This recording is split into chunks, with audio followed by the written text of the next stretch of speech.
हाँ बेटा, तो आज के टॉपिक में हम लोग करेंगे कूलम्स लॉ। बहुत ध्यान से सुनना, इस चैप्टर के मेन इंपॉर्टेंट टॉपिक में से है। देखो बेटा, whenever two charges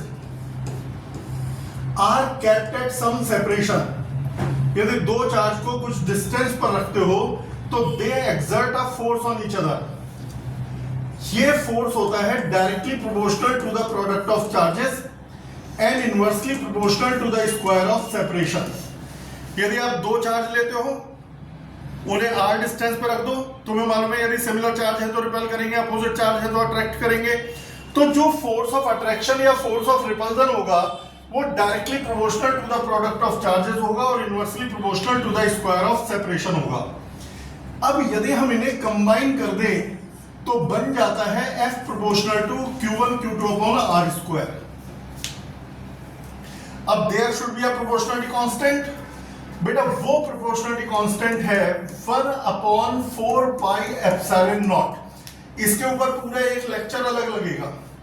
Q1 Q2 upon R square. देखो बेटा, सब जानते हैं जब हम प्रोपोर्शनलिटी का साइन हटा के इक्वलिटी का साइन लगाते हैं तो कोई कांस्टेंट आता है, वो कांस्टेंट है 1 अपॉन 4 पाई एप्सिलॉन नॉट। इस समय के लिए बस ये याद कर लो कि बेटा 1 अपॉन 4 पाई एप्सिलॉन नॉट की वैल्यू है 9 इंटू 10⁹ न्यूटन मीटर स्क्वायर पर कूलम स्क्वायर। ये 1 अपॉन 4 पाई एप्सिलॉन नॉट की वैल्यू है कितनी? 9 इंटू 10⁹ न्यूटन मीटर स्क्वायर पर कूलम स्क्वायर। ये फॉर्मूला क्या सब जगह एप्लीकेबल है? तो जवाब है नहीं। ये फॉर्मूला सिर्फ एयर और वैक्यूम के लिए है। यानी चार्जेस एयर में रखे होंगे तो भी यही फॉर्मूला लगेगा और वैक्यूम में रखे होंगे तो भी यही फॉर्मूला लगेगा। एयर और वैक्यूम को बेटा इस चैप्टर में कहा जाता है फ्री स्पेस। मैं कहता हूं charges are in free space, तो या तो वो एयर में है या फिर वो वैक्यूम में है। फ्री स्पेस का मतलब है इधर एयर और वैक्यूम। ठीक है बेटा, तो ये फॉर्मूला हमें जो फोर्स देगा वो एयर या वैक्यूम में रखने पे देगा। एग्जाम्पल के लिए मुझसे कोई कहता है कि 2 कूलम और 3 कूलम के चार्ज 1 मीटर डिस्टेंस पर है। ये 2 कूलम, ये बेटा 3 कूलम, इनके बीच की डिस्टेंस है 1 मीटर। इनका फोर्स बताओ।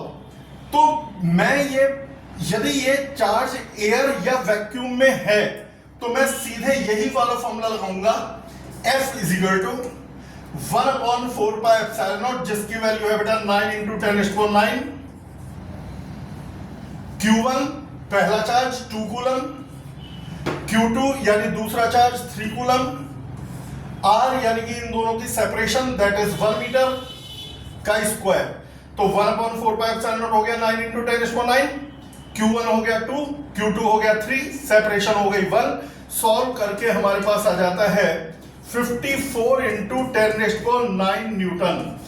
लेकिन ध्यान रहे, जो मैंने आंसर निकाला है वो एयर के और वैक्यूम के लिए ही है।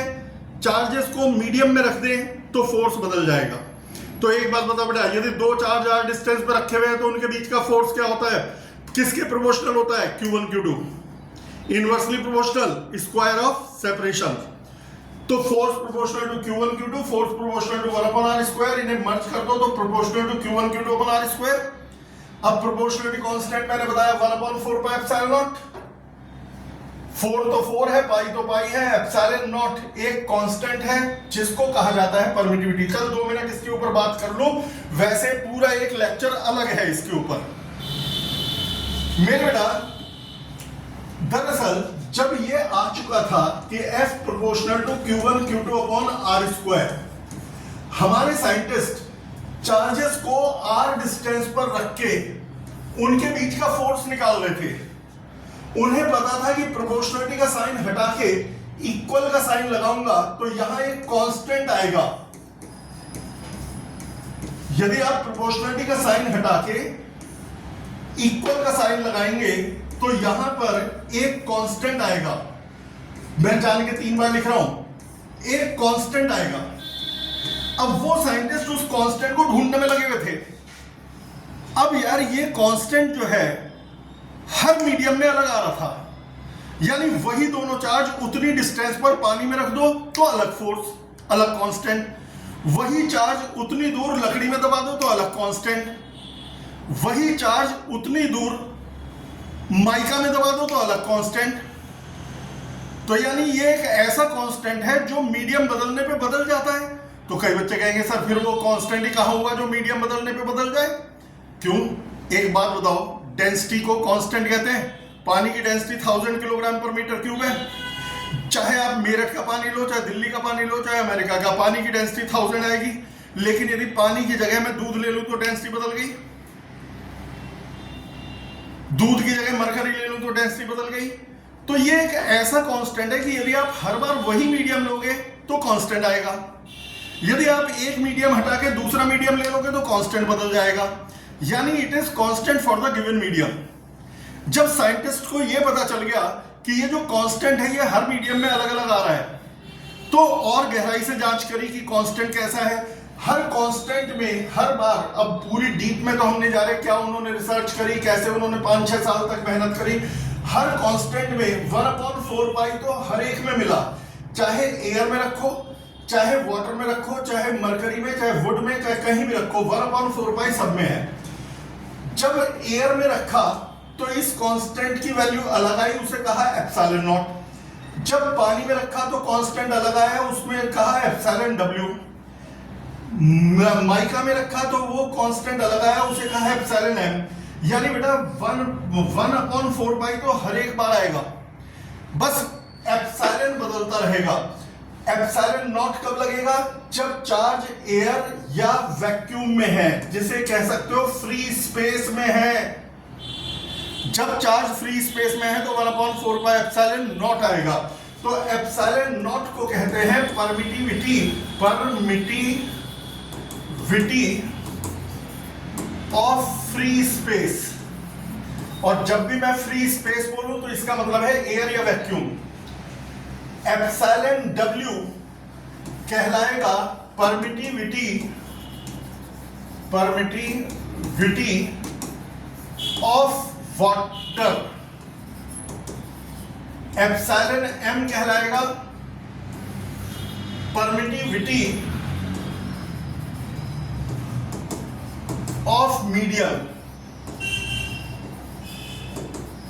और कोई ले लोगे तो एप्सिलॉन उसका अलग होगा। दुनिया में हर मटेरियल का परमिटिविटी अलग होगी। परमिटिविटी किसी की कम होती है, किसी की ज्यादा होती है। तुमने देखा कि बेटा, एक बार क्विक रिकैप लेता हूं। पहले नंबर पे मैंने बताया यदि दो चार्ज रखे होंगे r डिस्टेंस पे तो force directly proportional to q1 q2, inversely proportional to r square. Combine कर दिया तो q1 q2 अपन r स्क्वायर। कांस्टेंट ढूंढा गया तो एयर और मीडियम के लिए, वैक्यूम के लिए आया 1/4 पाई एप्सिलॉन नॉट। एयर और वैक्यूम में इसकी वैल्यू है 9 × 10⁻⁹। यदि मैं कहूं 2 कूलम और 3 कूलम का फोर्स निकालो तो Q1 को रख दो 2 कूलम, Q2 को रख दो 3 कूलम और R है इनकी डिस्टेंस। 1/4 पाई एप्सिलॉन नॉट की वैल्यू 9 × 10⁻⁹। सॉल्व करके हमारे पास आंसर आ जाएंगे। अब लेकिन यदि मीडियम बदल जाए, चार्ज यदि पानी में है तो ये फॉर्मूला मत लगाना, फिर ये वाला लगाना एप्सिलॉन डब्ल्यू। यदि चार्ज किसी मीडियम में है तो ये फॉर्मूला लगाना एप्सिलॉन एम। सिर्फ आपको एप्सिलॉन नॉट की वैल्यू याद रखनी है 1/4 पाई एप्सिलॉन नॉट की, बाकी सब एप्सिलॉन दिए जाएंगे। भाई दुनिया में जितने मटेरियल उतने परमिटिविटी। वुड की परमिटिविटी अलग, मरकरी की अलग, वाटर की अलग। तो क्या हम सारी रटेंगे? एक बात बताओ बेटा, डेंसिटी दुनिया में सब मटेरियल की अलग है, लेकिन आप लोगों को याद कौन सी कराई जाती है? आपको याद कराई जाती है density of water, density of mercury, 2-4 density याद करते हो, डेंसिटी ऑफ आइस। मैं कहूं what is the density of molybdenum, जी कौन याद करेगा? डेंसिटी ऑफ निकल कौन याद करेगा? तो ये बाकी सब दिए जाते हैं, 2-3 याद करे जाते हैं। यहां पर सिर्फ एक याद करना है 1/4 पाई एप्सिलॉन नॉट की वैल्यू, बाकी सब की वैल्यू एग्जाम में गिवन होगी। ठीक है बेटा, तो ये हमारे पास आ गया। तो परमिटिविटी सबकी अलग अलग है। परमिटिविटी ऑफ मीडियम और permittivity of free space, permittivity of medium और परमिटिविटी ऑफ फ्री स्पेस, इनके रेशियो को कहा जाता है रिलेटिव परमिटिविटी। मीडियम की परमिटिविटी, परमिटिविटी का सिंबल है small c with a cut, Greek alphabet है, जो वो होता है ना अल्फा, बीटा, गामा, डेल्टा, पाई, फाई, शाई, ईटा, ये सब क्या है? Greek alphabet. उन्हीं में से ही एक अल्फाबेट है एप्सिलॉन। एप्सिलॉन बनता है small C with a cut. कई बच्चे इसे कैपिटल बना देते हैं, वो गलत है। आपको स्मॉल सी बनाना है और उसे कट लगा देना है, यह है परमिटिविटी। तो हर मीडियम की परमिटिविटी जब मैं कह रहा हूं कि अलग है, तो किसी भी मीडियम की परमिटिविटी को फ्री स्पेस की परमिटिविटी से डिवाइड कर दो तो जो मिलता है उसे बोलते हैं रिलेटिव परमिटिविटी। कुछ बुक्स में परमिटिविटी ऑफ मीडियम और परमिटिविटी ऑफ फ्री स्पेस के रेशियो को कहा जाता है के, यानी कि डाइलेक्ट्रिक कांस्टेंट। Dielectric constant. तो ये वाला भी और ये वाला भी दोनों चीजें एक ही है, यानी कि के और एप्सिलॉन आर रिलेटिव परमिटिविटी और डाइलेक्ट्रिक कांस्टेंट, ये दोनों एक ही हैं। बस कभी नाम लिखा हुआ आ जाएगा रिलेटिव परमिटिविटी और कभी लिखा आ जाएगा डाइलेक्ट्रिक कांस्टेंट। आप समझ जाना ये दोनों एक ही चीज की बात कर रहे हैं, परमिटिविटी ऑफ मीडियम और परमिटिविटी ऑफ फ्री स्पेस। अब डाइलेक्ट्रिक कांस्टेंट की फिजिकल सिग्निफिकेंस क्या है? मैं कहूं पानी का डाइलेक्ट्रिक कांस्टेंट 100 है, तो इस बात का क्या मतलब है? मैं कहूं वाटर का डाइलेक्ट्रिक कांस्टेंट 80 है, तो इसका क्या मतलब है? देख बेटा, जब दो चार्ज उतनी ही दूर एयर में रखे जाते हैं तो वो अलग फोर्स लगाते हैं। जब वही दोनों चार्ज उतनी दूर पानी में डुबा दिए तो अलग फोर्स लगा रहे हैं। जब एयर में है तो फोर्स होता है 1/4 pi epsilon naught Q1 Q2 upon R square. और जब आपने मीडियम में डुबा दिया तो फोर्स होता है 1/4 pi epsilon M Q1 Q2 upon R square. ये तो मैं अभी 10 मिनट पहले बताया था कि यदि एयर में रखे हैं, एयर में हो चाहे वैक्यूम में हो, इस चैप्टर में एयर और वैक्यूम एक ही चीज है, फ्री स्पेस। तो मैं यदि एयर बोलूं या मैं वैक्यूम बोलूं एक ही बात है। और जब आपने मीडियम में रख दिया चार्जेस को तो ये वाला फॉर्मूला आएगा। जरा दोनों को डिवाइड करना, force in air upon force in medium. क्या क्या कट जाएगा? यदि मैं इसको इससे डिवाइड कर दूं तो Q1 Q2 upon R square cut जाएगा, 4 पाई कट जाएगा, बचेगा epsilon M upon epsilon not. लेकिन बेटा epsilon M upon epsilon not तो है के, तो यानी बेटा force in air divided by force in medium होता है के। जिससे एक बहुत बड़ी बात पता चलेगी, force in air upon force in medium is के। तो फोर्स इन मीडियम किसके बराबर हो जाएगा? तो जवाब है force in air divided by के। ये मुझे कुछ बता रहा है, ध्यान से सुन, बड़े ध्यान से सुनना। दो चार्ज एयर में रखे हुए हैं r डिस्टेंस पर, मैंने कहा इनका फोर्स बताओ, तो Fa। अब मैंने कहा चार्ज को मीडियम में डुबा दिया तो फोर्स बताओ, Fa अपॉन के। मीडियम में डुबा दिया, मीडियम के अंदर रख दिया, मीडियम में दबा दिया, तो फोर्स बताओ, तो जवाब है Fa अपॉन के। के की वैल्यू यदि 20 है तो मीडियम में फोर्स होगा Fa अपॉन 20। यदि के की वैल्यू 10 है तो मीडियम में फोर्स होगा Fa अपॉन 10। अब मैं कहता हूं किसी मीडियम का के डाइलेक्ट्रिक कांस्टेंट 100 है तो उसमें चार्जेस को रखने पर फोर्स होगा Fa अपॉन 100। मैंने कहा किसी मीडियम का के 20 है तो उसमें फोर्स होगा Fa अपॉन 20। ये मैं समझाना क्या चाह रहा हूं, चार्जेस को एयर में रखा, फोर्स है Fa। मैंने कहा पानी में डुबा दिया तो फोर्स होगा Fa अपॉन के। यदि के की वैल्यू 20 है तो Fa अपॉन 20, 80 है तो Fa अपॉन 80। यानी के टाइम्स कम हो जाता है फोर्स। जितना के ज्यादा होगा मीडियम में उतना ही कम फोर्स लगेगा। तुम बताओ के की वैल्यू 1000 है तो फोर्स हो जाएगा Fa अपॉन 1000, बहुत ही कम। और के की वैल्यू 2 है तो फोर्स होगा Fa अपॉन 2। जितना के बड़ा होता है, डाइलेक्ट्रिक कांस्टेंट जितना बड़ा होता है, उस मीडियम में चार्जेस को रखने पर फोर्स उतने ही कम लगते हैं। मैंने कहा कि वुड का के बहुत हाई है, डाइलेक्ट्रिक कांस्टेंट बहुत हाई है, इसका मतलब है चार्जेस को यदि इसमें दबा दोगे तो फोर्स बहुत कम लगेगा। समझ में आ गया के की इंपॉर्टेंस। अब आते हैं नेक्स्ट पॉइंट की तरफ, वो है कूलम्स लॉ वेक्टर फॉर्म में। Coulomb's law in vector form. Vector form में पढ़ाने से पहले मैं तुम्हें कुछ पॉइंट्स क्लास 11th के याद दिलाऊंगा, क्योंकि उनका यूज मेरे इस टॉपिक में होना ही होना है। तो ध्यान से सुनना, बेसिक्स आपको बता रहा हूं जिससे कि आप इसे समझ सकें। पॉइंट नंबर 1, ये सब क्लास 11th के हैं, पहले मैं इसलिए बता रहा हूं कि जिससे जब मैं टॉपिक पढ़ाऊं तो आपको समझ में आ जाए। देखो बेटा, यदि ये है ए वेक्टर, ये है बी वेक्टर, ये है सी वेक्टर, पॉइंट नंबर 1, यदि मैं इसके पैरेलल कोई 1 यूनिट का फोर्स लगाता हूं तो फोर्स होगा एफ ए कैप। यदि इसके पैरेलल कोई फोर्स लगाता हूं तो एफ बी कैप। यदि इसके पैरेलल फोर्स लगाता हूं तो एफ सी कैप। यानी बेटा जब आप किसी के पैरेलल फोर्स लगाते हो, ए कैप मैंने लिखा एफ आर कैप, तो इसका मतलब है फोर्स जो है वो आर वेक्टर के पैरेलल है। यदि आपने लिखा एफ ए कैप, तो मेरा जो फोर्स है वो ए कैप के पैरेलल है, ए वेक्टर के पैरेलल है।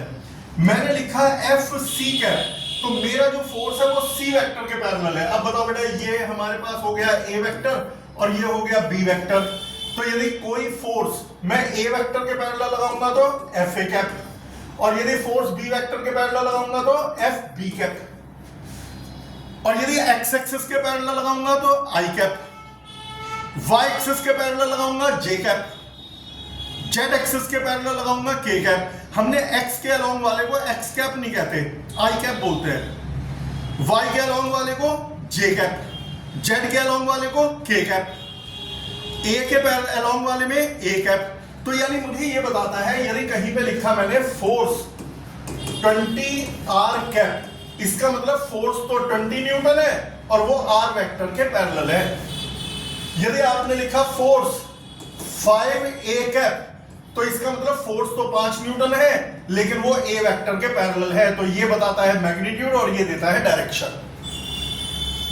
ऐसा ये बताना इसलिए जरूरी है, कई बार 11th से 12th में आते आते कंसेप्ट दिमाग से निकल जाते हैं। अब हम सीधे अप्लाई करें और वो ना समझाएं तो दिमाग में उड़ जाएगा, कंफ्यूजन सा हो जाएगा। तो इसलिए मैं पहले ही बता रहा हूं कि भाई इसका ये मतलब है। दूसरा फॉर्मूला वो भी क्लास 11th का है बेटा। ये जो सपोज करिए आर कैप क्या है इसकी बात करें, तो इसकी बात यह है कि यदि कोई ये आर वेक्टर है जिसका मैग्नीट्यूड है आर, मैग्नीट्यूड तुम ऐसे समझ लो जैसे लेंथ, यदि ज्यादा बड़ी लेंथ है तो मैग्नीट्यूड इज लार्ज, यदि छोटी लेंथ है तो मैग्नीट्यूड इज स्मॉल। तो थोड़ी देर के लिए आप ये मान लो कि मैग्नीट्यूड इस वेक्टर की लेंथ को रिप्रेजेंट करता है। इसका मैग्नीट्यूड है आर, यानी इसकी लेंथ मोटे मोटे शब्दों में लेंथ है आर।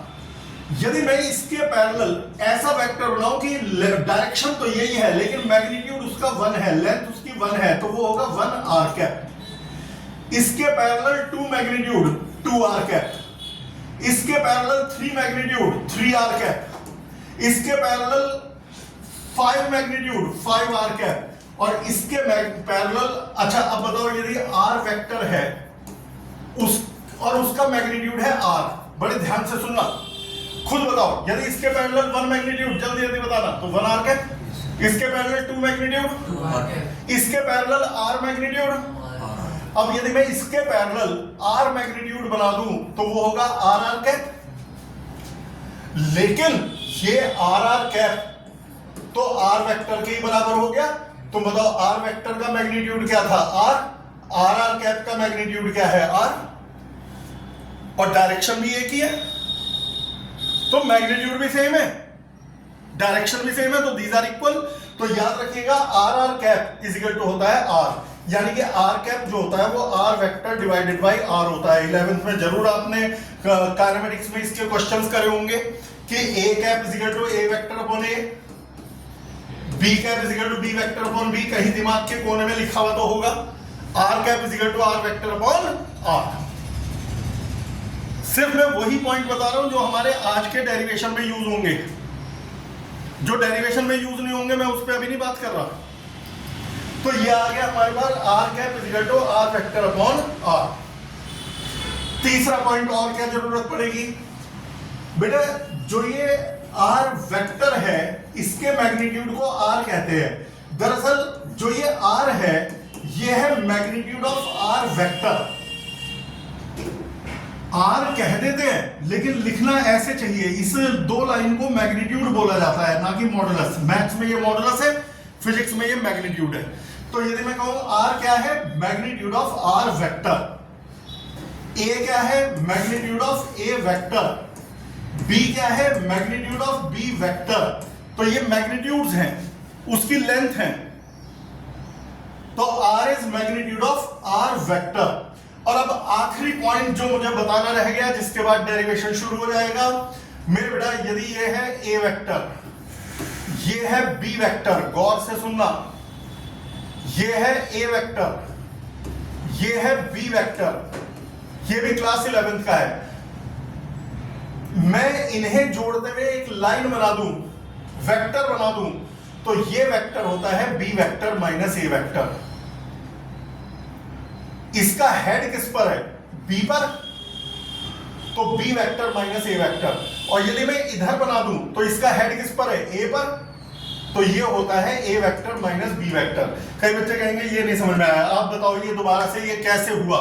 बेटा इतना तो याद होगा, क्लास 11th में यदि एक के हेड पर दूसरा बनाए, दूसरे के हेड पर तीसरा, तीसरे के हेड पर चौथा, ये है ए वेक्टर, ये है बी वेक्टर, ये है सी वेक्टर, ये है डी वेक्टर, और ये मैंने बना दिया ई वेक्टर। इसमें क्या अंतर दिख रहा है, ए के हेड पर बी, बी के हेड पर सी, सी के हेड पर डी, डी के हेड पर ये ई उल्टा आ गया। जो ये उल्टा आ गया ये बाकी सबका सम होता है, इसे बोलते हैं vector in opposite order. D के हेड पर ई नहीं है, डी के हेड पर ई का हेड है। बाकी सब में क्या होता है, ए के हेड पर बी का टेल, बी के हेड पर सी का टेल, सी के हेड पर डी का टेल, डी के हेड पर ई का हेड। ई उल्टा आ गया, जो उल्टा आ जाए वो बाकी सबका सम होता है, यानी कि A vector plus B vector plus C vector plus D vector. हमेशा जो उल्टा होगा वो बाकी सबका सम होगा। अब मैं 3 में बनाऊं, ये है ए वेक्टर, ये है आर वेक्टर, ये है बी वेक्टर। जरा सोच के देखो और बताओ, ए वेक्टर के हेड पर आर का टेल, लेकिन आर के हेड पर बी का हेड, तो बी उल्टा बन गया। तो इसका मतलब कि जो हमारा ए वेक्टर और आर वेक्टर का सम है वो बी वेक्टर है, जो उल्टा बनता है वो सम है। तो फिर आर वेक्टर किसके बराबर है, आर वेक्टर बराबर है बी वेक्टर माइनस ए वेक्टर के। किसके बराबर है, बी वेक्टर माइनस ए वेक्टर के। तो यही तो मैं कह रहा था, यदि ये है ई, ए बिल्कुल ऐसी फिगर, ये है बी बिल्कुल ऐसी फिगर, ये क्या है आर, मैं आर नहीं लिख रहा, आर की वैल्यू लिख रहा हूं, आर की वैल्यू है बी वेक्टर माइनस ए वेक्टर। आया समझ में, आ गया। आर की वैल्यू क्या है, बी वेक्टर माइनस ए वेक्टर। एक और बता दो फिर मैं आगे शुरू करूं, अभी डेरिवेशन शुरू नहीं हुआ। ये है ए वेक्टर, ये है बी वेक्टर, ये है आर वेक्टर। सोच के बताना, बी के हेड पर आर का टेल, सेम ऑर्डर, लेकिन आर के हेड पर बी का हेड कौन सा उल्टा बना हुआ है, नहीं सर आर। चल इसे छोड़, अभी कंफ्यूजन है थोड़ा सा। ये 1 2 3 4, पहले इन 4 की पहचान कर, A vector, B vector, C vector, D vector, E vector. A के हेड पर बी का टेल, बी के हेड पर सी का टेल, सी के हेड पर डी का टेल, ये सारे सेम ऑर्डर में है। यदि एक के हेड पर दूसरे का टेल है तो सेम ऑर्डर। उल्टा कौन सा कहलाता है, डी के हेड पर ई का हेड, तो उल्टा बना किसे माना जाएगा, तो ई बाकी सबका सम है, यानी जो ई वेक्टर है वो ए बी सी और डी का सम है। अब बताओ, यदि मैं इतने सारे ना बनाऊं, ए के हेड पर आर का टेल और आर के हेड पर इसे बी के हेड पर आर का टेल और आर के हेड पर ए का हेड। अब तो बता दो कौन सा उल्टा बना हुआ है, ए या बी, ए कौन सा, क्योंकि देख बी के हेड पर आर का टेल है तो ये तो सेम ऑर्डर है। अपोजिट ऑर्डर कौन सा है, ए, तो जो अपोजिट ऑर्डर होता है वो बाकी दोनों का सम होता है, यानी कि ये बी वेक्टर और आर वेक्टर का सम है। तो इसका मतलब जो आर वेक्टर होगा वो ए वेक्टर माइनस बी वेक्टर होगा। तो फिर मैं इसे आर लिखूंगा ही क्यों, मैं इसको सीधे ए वेक्टर माइनस बी वेक्टर लिखूंगा। तो यदि कोई मेरे से कहेगा कि भाई ये ए वेक्टर है, ये बी वेक्टर है, ये वाला बताना, तो मैं सीधे कहूंगा ए वेक्टर माइनस बी वेक्टर या बी वेक्टर माइनस ए वेक्टर। अब याद कैसे रहेगा, इसका हेड जिसके हेड से मिला है वो पहले आएगा, इसका हेड ए के हेड से मिला है तो ए वेक्टर माइनस बी वेक्टर। पिछले वाले में आर का हेड बी के हेड से मिला था तो बी पहले आया, बी वेक्टर माइनस ए वेक्टर। ठीक है बेटा, अब एक बार बता दो जिससे मैं कंफर्म हो जाऊं कि हाँ भाई ये चीज समझ में आ गई। ये एम वेक्टर, ये एन वेक्टर, ये वाला बताओ N vector minus M vector या M vector minus N vector. Very good, N vector minus M vector. यदि ये पी वेक्टर और ये क्यू वेक्टर, तो ये वाला कौन सा होगा, P vector minus Q vector या Q vector minus P vector. P vector minus Q vector. I think अच्छी तरह से समझ में आ गया। क्या क्या बताया था एक बार जरा बता दो, फिर मैं शुरू करने वाला हूं आज का लास्ट टॉपिक। मेरे बेटा सबसे पहले मैंने बताया था पॉइंट नंबर 1, यदि ये है ए वेक्टर, ये है बी वेक्टर, ये है आर वेक्टर, यदि मैं फोर्स इसके पैरेलल लगाऊंगा तो एफ ए कैप, इसके पैरेलल लगाऊंगा तो एफ पी कैप, और इसके पैरेलल लगाऊंगा तो एफ आर कैप। ये कहलाता है मैग्नीट्यूड और ये होती है डायरेक्शन। दूसरा पॉइंट हमने क्या बताया था, दूसरा बताया था कि बेटा ए कैप होता है A vector upon A, R cap होता है R vector upon R, B cap होता है B vector upon B. Right. तीसरा पॉइंट मैंने क्या बताया था कि जो आर है उसे कायदे में लिखना चाहिए मैग्नीट्यूड ऑफ आर वेक्टर। देखिए ये बताया था ना, यहां पर कौन से पेज पर था पता नहीं, कहीं पे होगा। आर कैप होता है आर वेक्टर अपॉन आर, ये लिखा R is equal to this, R is magnitude of R vector. चौथे नंबर पर मैंने आपको बता दिया कि यदि ये ए वेक्टर है, ये बी वेक्टर है, ये वाला कौन सा वेक्टर है, तो जवाब है बी वेक्टर माइनस ए वेक्टर। चलिए सारी कहानी कंप्लीट हो गई। अब हम तैयार हैं अपने कूलम्स लॉ को वेक्टर फॉर्म में निकालने के लिए। Coulomb's law in vector form. देखिए बेटा, ये चार्ज है Q1 प्लस Q1 जिसकी पोजीशन है R1 वेक्टर, ये चार्ज है Q2, इसकी पोजीशन है R2 वेक्टर, ये चार्ज है केस 2B, हाथ के हाथ बना रहा हूं फिगर, ये चार्ज है Q1, इसकी पोजीशन है R1 वेक्टर, जो ओरिजिन से आता है उन्हें पोजीशन वेक्टर बोला जाता है। ये चार्ज है Q2 जिसकी पोजीशन है R2 वेक्टर, ये दोनों प्लस है। अब क्या होगा, ये चार्ज इसको रिपेल करेगा और ये चार्ज इसे रिपेल करेगा। भाई दोनों पॉजिटिव हैं। इसमें दिखाया कि Q1 ने Q2 को रिपेल किया और इसमें बताया Q2 ने Q1 को रिपेल किया। दोनों के आंसर निकालने हैं कि कितने कितने फोर्स से रिपेल किया।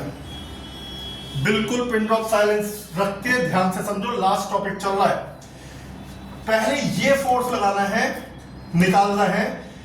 फोर्स होगा, मैं इनके बीच में एक एरो बना देता हूं जिसे लिख देता हूं आर वेक्टर, इसकी लेंथ है आर। मैंने इन दोनों के बीच में एक एरो बना दिया। एरो ऐसा बनाओ कि मेरा फोर्स उस वेक्टर के पैरेलल हो जाए, मेरा फोर्स आर वेक्टर के पैरेलल हो जाए। यानी कि यहां पर यदि मैं एरो बनाऊंगा तो मैं इधर बनाऊंगा कि मेरा फोर्स इस आर वेक्टर के पैरेलल हो जाए। क्यों? इसलिए कि मेरा फोर्स क्योंकि आर वेक्टर के पैरेलल है तो लिखूंगा एफ आर कैप। मेरा फोर्स आर वेक्टर के पैरेलल है तो एफ आर कैप। फोर्स होता है 1/4 pi epsilon naught Q1 Q2 upon R square, और R कैप का फॉर्मूला है R वेक्टर अपॉन R। तो ये बन गया 1/4 pi epsilon naught Q1 Q2 upon R cube into R vector.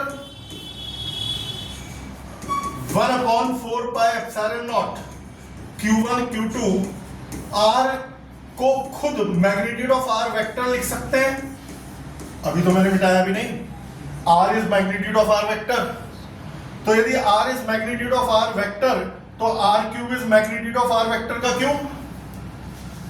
तो ये आ जाएगा 1/4 pi epsilon naught Q1 Q2 upon magnitude का होल क्यूब और ब्रैकेट। तुम कहोगे कि सर एक चीज गायब कर दी, मैंने R वेक्टर नहीं लिखा, ना यहां ना यहां। क्यों नहीं लिखा? बेटा R वेक्टर की वैल्यू है R2 vector minus R1 vector. याद करो, ये है R1 वेक्टर, ये है R2 वेक्टर, ये क्या है R वेक्टर ना। हेड माइनस टेल वाले हिसाब से बताओ, R2 vector minus R1 vector क्या है ये? R2 वेक्टर माइनस, तो मैं R वेक्टर की जगह लिखूंगा R2 vector minus R1 vector. क्या लिखेंगे? R2 vector minus R1 vector. Revision की बजाय दूसरा पार्ट है तैयार। अब की बार ये फोर्स निकालना है, इसे F डैश कह देता हूं, इसे R डैश कह देता हूं, क्योंकि F और R उसे कह दिया था, इधर वाले को इसे F डैश और R डैश कह दो। अब बताइए मेरा जो फोर्स है F डैश वो होगा F R डैश क्यूब।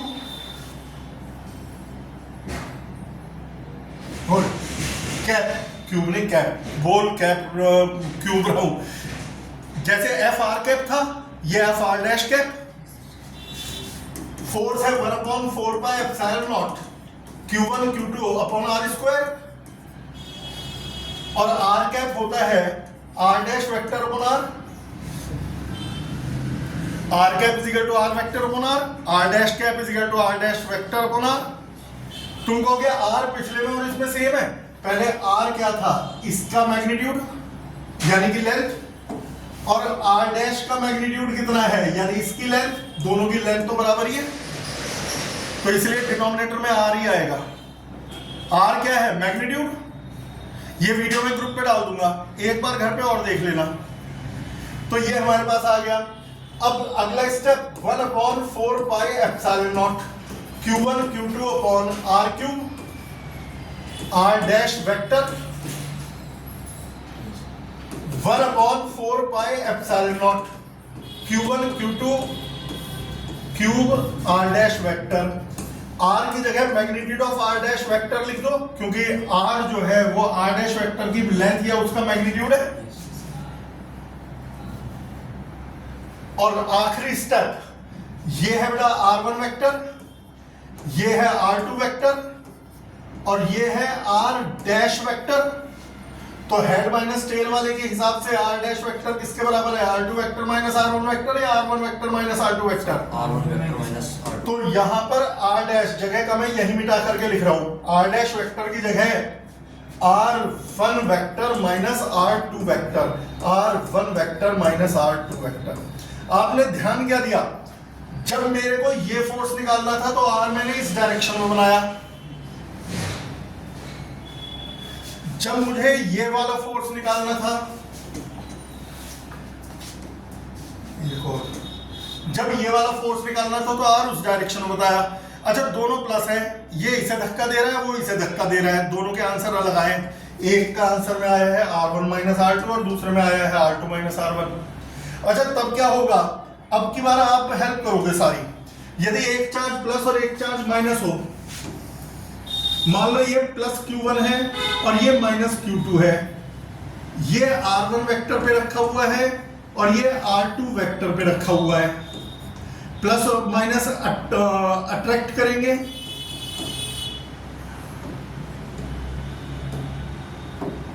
ये फोर्स निकालना है, तो मैं R इनके बीच में लूंगा।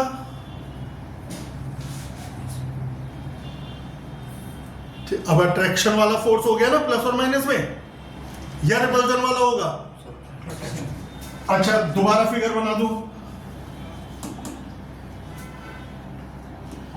वही figure plus Q1 minus Q2 R1 vector R2 vector. अब की बार ये वाला फोर्स निकालना है F डैश, तो मैं R ये लूंगा, यानी दो पार्ट में क्या करने वाला हूं मैं, दो पार्ट में एक बार इस पर लगने वाला अट्रैक्शन का फोर्स, अब आधा टाइम लगेगा, और एक बार इस पर लगने वाले अट्रैक्शन का फोर्स, दोनों के आंसर अलग आएंगे। लेकिन जो समझ चुका है उसे अब टेंशन नहीं होने की, शुरुआत से कर। अब पहले मैं ये बता दूं, एक ये वाला, फिर अगले वाला आप बताओगे, और फिर आज का काम खत्म। फोर्स एफ आर कैप, क्योंकि मेरा फोर्स आर वेक्टर के पैरेलल है, ये आर वेक्टर आपको बनाना पड़ेगा, किधर से किधर बनाना है। फोर्स की value 1/4 pi epsilon naught Q1 Q2 upon R square, और आर कैप की value R vector upon R. अगला step 1/4 pi epsilon naught Q1 Q2 upon R cube into R vector. अगला स्टेप बहुत मुश्किल लग रहा है, 1/4 pi epsilon naught Q1 Q2 upon magnitude of R vector. Last step R vector head minus tail से बताओ, 1/4 pi epsilon naught Q1 Q2 upon magnitude का whole cube और ब्रैकेट। आर वेक्टर ये भी हटा दिया और ये भी हटा दिया, क्योंकि आर वेक्टर को देखूंगा हेड किस पर है और टेल किस पे है, बताओ। R2 vector minus R1 vector, R2 vector minus R1 vector. मैं हमेशा बच्चों से यही कहता हूं, यदि डेली प्रेजेंस रहेगी तो फिजिक्स से आसान कुछ नहीं है। लेकिन ये सोचो, यदि आज कोई बच्चा एब्सेंट है और वो सोचे इसके बगैर मैं आगे की पढ़ाई कर लूं, नहीं आने का ना, तभी कहता हूं या तो बिल्कुल मत आओ, आओ तो डेली आओ।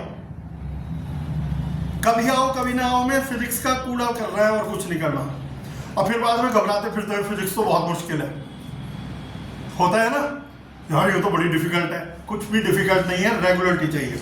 चल भाई, ये मैं मान के चलता हूं भाई, अगला आप बताओगे सब कुछ। ये एफ डैश निकालना है और ये आर डैश वेक्टर है, डिस्टेंस तो आ रही है, बोलो अपने आप। F dash vector is equal to F की value 1/4 pi epsilon naught Q1 Q2 upon R square into R cap या R dash cap, R dash cap 1/4 pi epsilon naught Q1 Q2 upon R square, R dash vector upon R।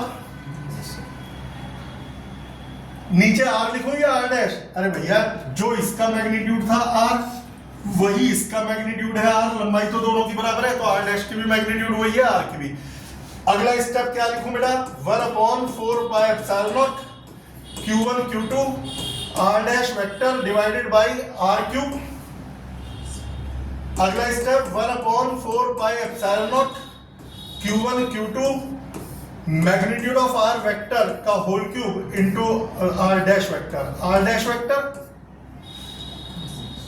अब R dash वेक्टर को head और tail में बता दो, जगह कम है, मैं इन्हें यहीं हटा के यहीं लिख रहा हूं। बोलो R डैश वेक्टर, खुद देखो। R1 vector minus R2 vector, हो गया खत्म। अब चाहे दोनों प्लस दे दे, दोनों माइनस दे दे, एक प्लस एक माइनस दे दे, वो सब समझ में आ गया। ये था Coulomb's law in vector form. अब पहले मैं रिकॉर्डिंग बंद कर दूं, ज्यादा लंबी हो जाएगी, फिर मैं आपस में डिस्कस करता हूं। ओके बेटा, क्लास मिस मत करिए एक भी।